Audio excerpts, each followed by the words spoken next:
Good day everyone, my name is John Reynolds M. Consul. Today I'll show you how to block and unblock an app using Windows Defender's Firewall. First, pumunta muna tayo sa isang website gamit ang Google Chrome natin.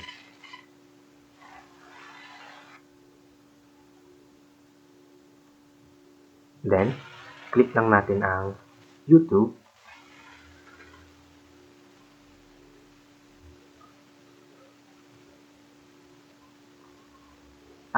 As you can see, nakakapag-scroll tayo at nakikita natin ng iba't ibang videos.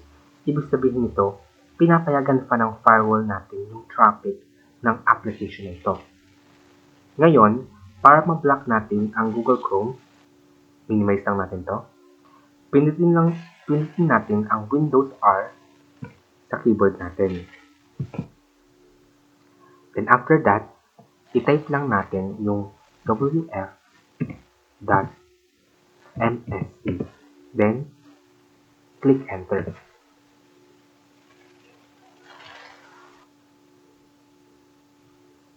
Magbubukas ngayon yung Windows Defender Firewall natin with advanced security. To make it short lang, ang Windows Defender Firewall kasi ay siya yung nagko-control kung alin sa mga apps natin yung pinapayagan lang na maka-access sa internet. So makikita natin dito sa ating left side, pipindutin naman natin dito yung ating outbound rules. And after that, mapindot natin yung outbound rules, proceed naman tayo dito sa ating right side. Then, i-click natin itong new rule natin. Then after that, huwag nyo kakalimutan na i-click yung program, then proceed tayo sa next. Then after that, itong this program path is makikita natin sa file natin sa Google app natin.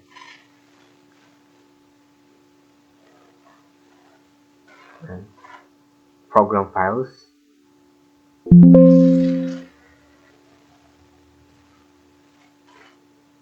Google, Chrome, application, then itong Chrome. Right-click lang natin siya, then copy as path. Then proceed na ulit tayo dun sa ating Windows Defender Firewall. Then, i-fix natin yun. Tanggalin lang natin itong close and open quotation. Then, i-click natin yung block the connection. Then, proceed tayo sa next. Then, huwag nyo kakalimutan na i-check yung ating mga rule. Domain, apply, after public. Then, next.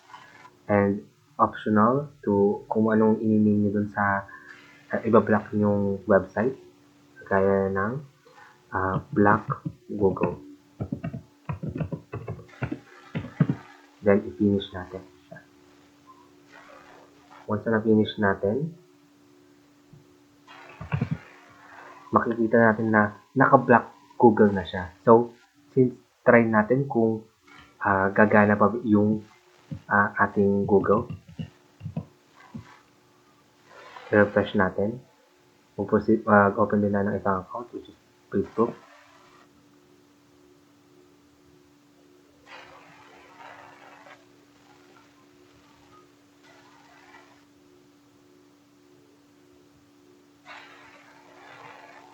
So as you can see, hindi na naglo-load yung Facebook natin. So meaning, successful na natin na-block yung Google Chrome natin gamit ang Windows Defender Firewall.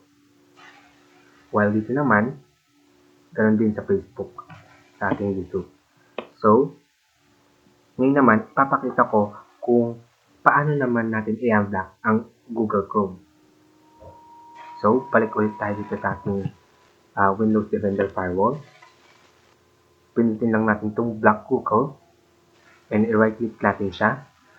Pwede siyang, makikita nyo rito, pwede natin siyang gawin i-disable rule or kaya delete. Kapag i-disable rule natin siya, pansamantala lang natin siyang i-unblock and delete to permanently delete yung binalock nating website na yun or yung Google, yung application na yun. So ngayon, ang gagawin ko is i-delete ko na yung binalock natin. Proceed lang tayo sa yes. Then, proceed na tayo uh, sa ating flowchart. Dito sa starting point natin, which is the outbound traffic detected. Outbound traffic is any network traffic leaving your computer. So, meaning, ito yung pag-browse natin ng website, sending ng email, or updating ng software. The firewall checks each outgoing connection to decide whether it should be allowed or blocked. First natin is yung unexplicit block. The firewall first looks for any rule that explicitly block this connection. So, if yes, the traffic is immediately blocked, and if no, it goes to the next check. This ensures that anyone or any known dangerous or restricted app sites are blocked first, no matter what other rules exist. Second is yung uh, matches an explicit rule.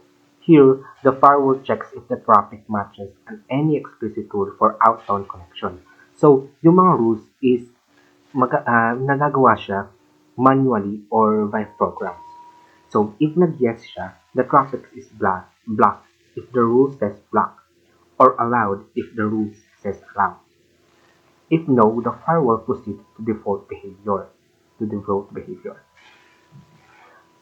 And its purpose is to explicitly rules are specific exceptions that can override default behavior. For example, you could block a certain program from accessing the internet but allows others. Third is the default inbound behavior.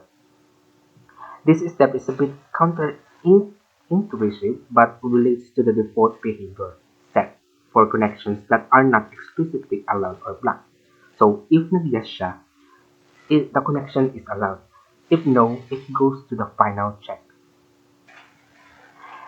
No, this is a legacy concept from Windows Firewall where default inbound rules sometimes influence outbound logic, specifically for the unspecified traffic.